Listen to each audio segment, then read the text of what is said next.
dragon was cast out, that old serpent called the devil, and Satan, which deceiveth the whole world.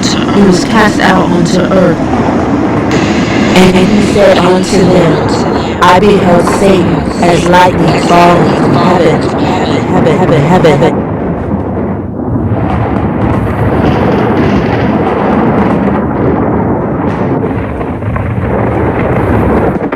And his angels were cast out with him. And his angels were cast out with him.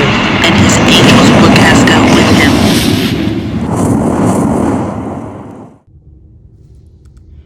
In one of my videos called Science versus Reality, I had spoke about how the enemy, the demon, Satan, has our lives all planned out.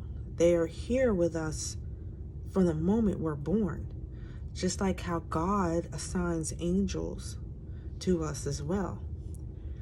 So their job is to derail you from finding out who God is and to take you on that path to destruction. Because this is all about the sales numbers, and they want to collect as many souls as possible. Now, my earliest recollection of the supernatural was when I was 4 years old, and I was in the top bunk of my bed, and there was a pink knitted blanket over me. So I was waking up, and I sat up, and there was a spiritual snake in my bed, and it had two heads, and it bit me twice right here above my lip. And I came down off the bed, and I went to go find my adoptive mother, and I don't understand why I didn't tell her about the snake that I saw in my bed, because after it bit me, it disappeared. And a big red burn looking mark came on the top of my lip, and she had to put that blue magic gel, if anyone recalls that. It's kind of like a vapor rub, and she had to put it over my lip. And like I said, to this day, I don't know why I didn't say anything. I don't know if I instinctively knew that nobody would believe me, or because of my age. I didn't know why I did that. And my sister would tell me that I dreamed about snakes all the time. And I'm telling you, the enemy is watching us all the time, and seeing how they can destroy us. And it's they have a better chance of destroying us in the adult future if they can destroy us as kids, you know? So that was my first, encounter. But I always knew that there was a spiritual realm, and nobody even told me about the spiritual realm. I could just feel that there was things around me, but I didn't understand, are they good? Are they bad? But I just knew there was something around me. And I can even remember when I was like coloring as a child, I was all by myself in the room, and I could just tell that I was being watched while I was coloring. And but I always kept that to myself. And like I said, the enemy knows if God has a plan for you. In 2000, I had moved into a 2-level duplex. And not too much longer after I had moved into that duplex, I realized that there was something supernatural in my house. Now, in the 2000s, I believe in the early 2000, that the supernatural TV shows just skyrocketed. And they always had like the psychic shows and all the readings and TV shows. So you really, really took a lot of that in. And as much as people may want to try and deny it, TV shows and television altogether, they do influence our thinking, our thoughts. That's why they call it programming, television programs, you know? And that's, like I said, that's where we get our ideas. That's why we think, oh, our great grandmother is talking to us from the grave, or, because we smell her perfume, or you think that your friend who's passed on is turning on the lights, or and it's all a trick. Those are demons. Now, just like everybody else, I was deceived as well. I didn't get saved or know Christ until 2014. So like everybody else, I thought when you had spiritual things like that happening most times, that maybe they were like your guardians.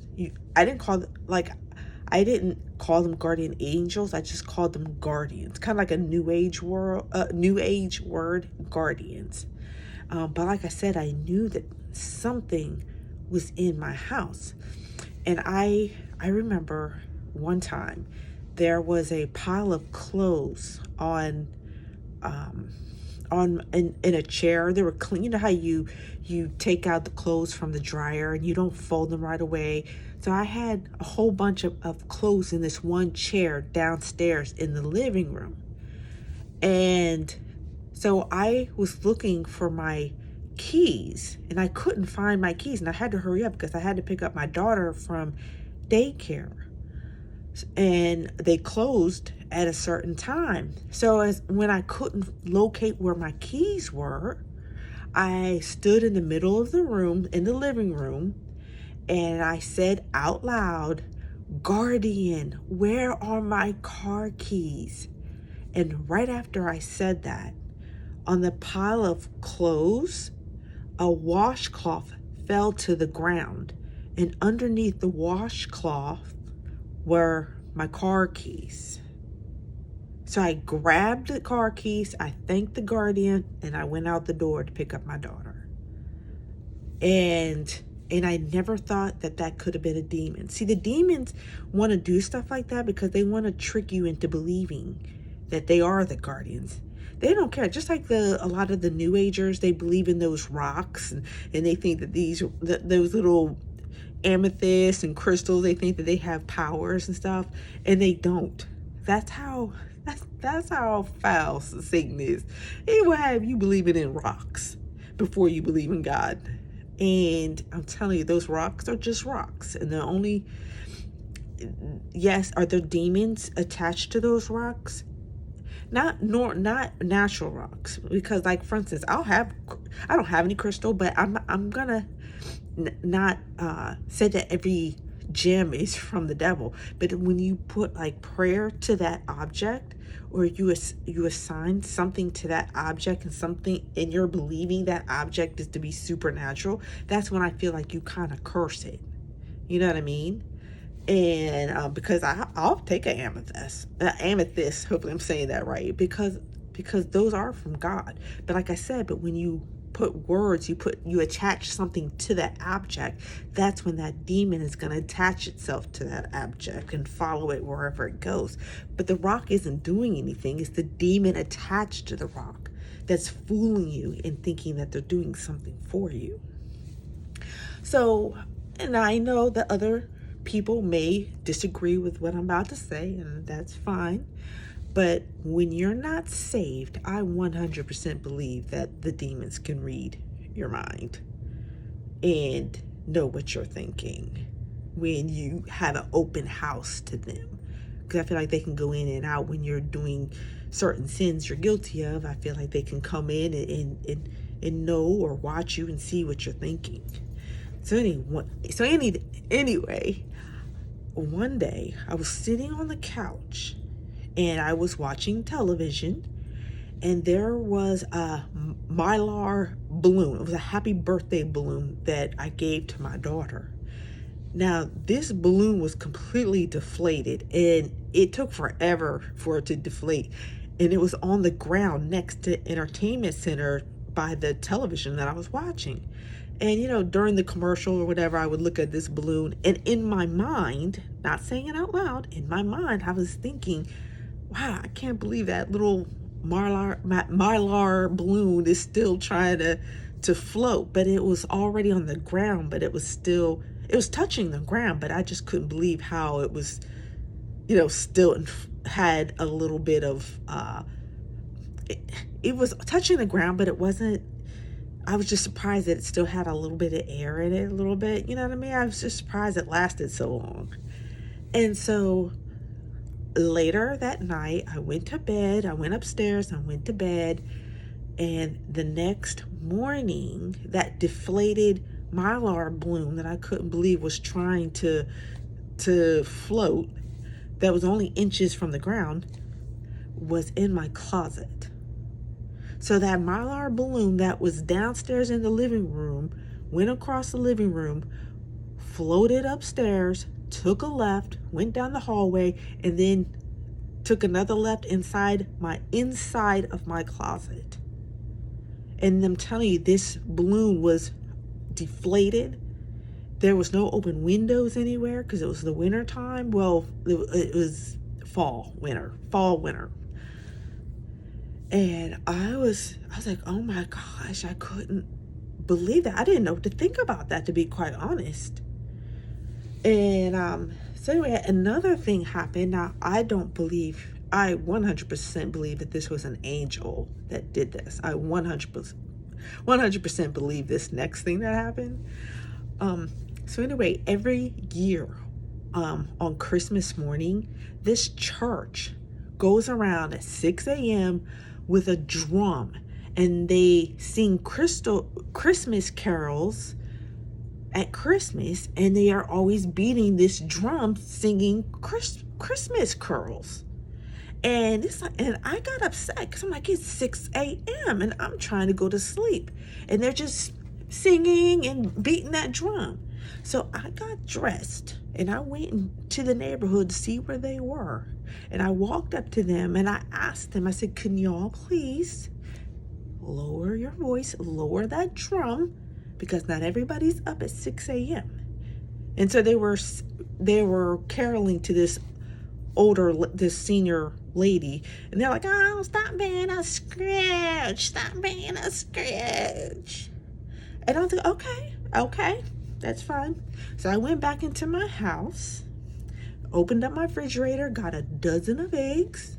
Then by this time they moved around, so I had to listen to where their drums were beating at. So I'm driving around, looking all around for these people.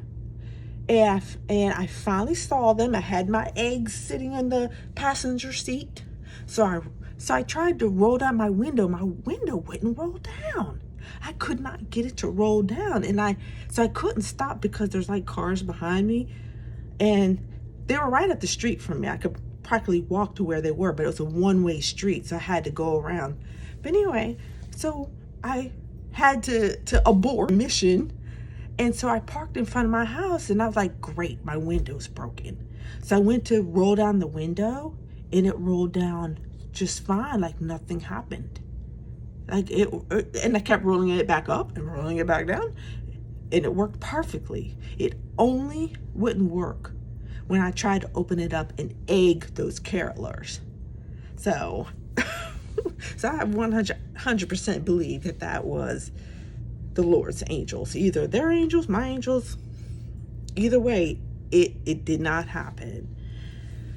So, and I think maybe I started believing that I did have something evil in my house when I had gotten this cat, and she was in my house. I adopted a cat, and I decided to sleep on the couch, and I was going to bed. And I turned off all the lights, and her name was Misha, and I hear her growling. You know how the cats go? She was doing that. I'm like, what is she doing? So I lift up my head to turn to see what she was doing. She's sitting in the corner. She's sitting, staring at a corner, a dark corner. Nobody was there. nobody was at home. I lived, it was just me and my daughter that lived there, but she spent the night over her friend's house, so I was the only one in the house.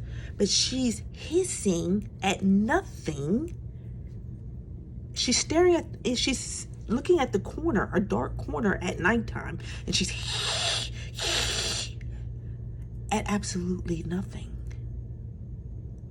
So that's when I was like, wow, something is odd here. Like something's going on here. And but at that time it didn't make me, really think about God yet. And I wish I did. And another thing that happened, I had the sleep paralysis.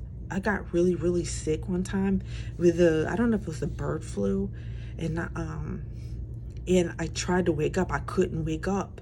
Like my whole body was stiff, and I was trying to wake up, and I wasn't able to move. And it happened for like a few seconds, and I could just see something spiraling, and so just really weird. But at that time, I didn't know that was sleep paralysis until I heard other people talking about it.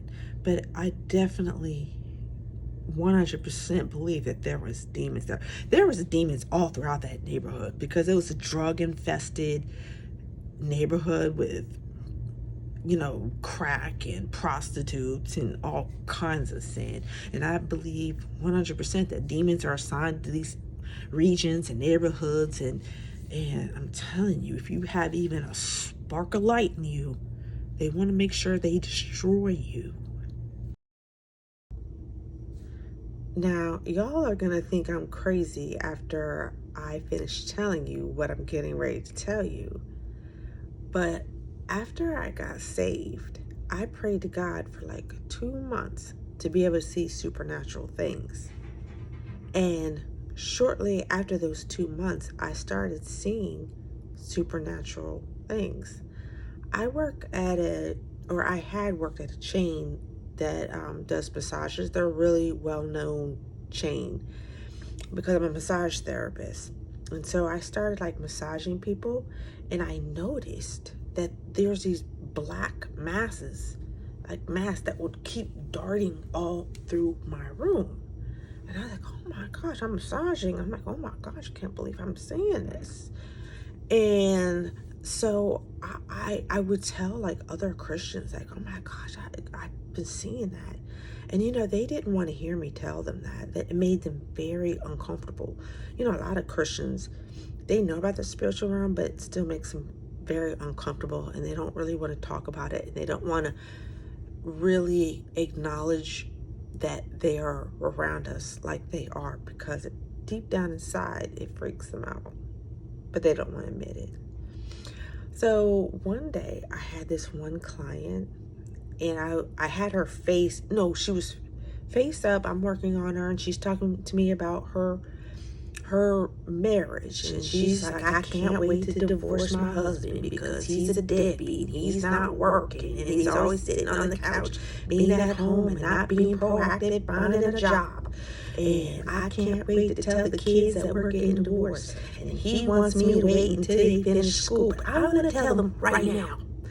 And I'm like, oh my gosh, I'm like massaging her. So I turn her over so that she's face down. And she's like, and I got a man at work, and I really like him, and he listens to me, and we're good friends, and I just can't wait to be done with this marriage so I could be with him. And so when she was saying that, a big black mass came out of her torso, out of like the side of her torso. It shot out like that. And I'm like, oh my God. Because this is the first time I ever seen a demon come out of somebody like that, because I was used to seeing them flying everywhere, but I never seen them actually come out of someone. So that was a new experience for me. But these demons, they know I can see them. See, they have to slow themselves down so that we can see them. And like I said, they know I can see them. They even try and taunt me while I was working. One demon, while I was like working on someone, it came and flew underneath my arm as I was massaging someone. I guess that demon wanted to tell me, yeah, this is how close I'm able to get to you, you know? And, but did I freak out? No, because the God I serve is mighty, and He's the only one I fear. I believe that the Lord allowed me to see those things because He knew that I could handle it. And that's what I also believe, that He allows people who He knows is not going to get shook by it. So that's why I believe he allowed that ability for me to see supernatural things. Now, I do want to end this video with this one last quick story. Shortly after I got saved, I had this supernatural dream, and I was reading reading something on the sky in words, but I was reading it inside my brain. It was like right here in my front forehead, but I was reading it from inside of my mind. It's weird, but I felt like it was right here, but it was the sky. I could see the sky, and on the sky it said, with letters, that in white letters, it said, never forget to think about heaven. And I was reading that in my mind, inside of my mind, as I was sleeping in this dream. So I thought that was awesome, and that was years ago, and I never forgot it.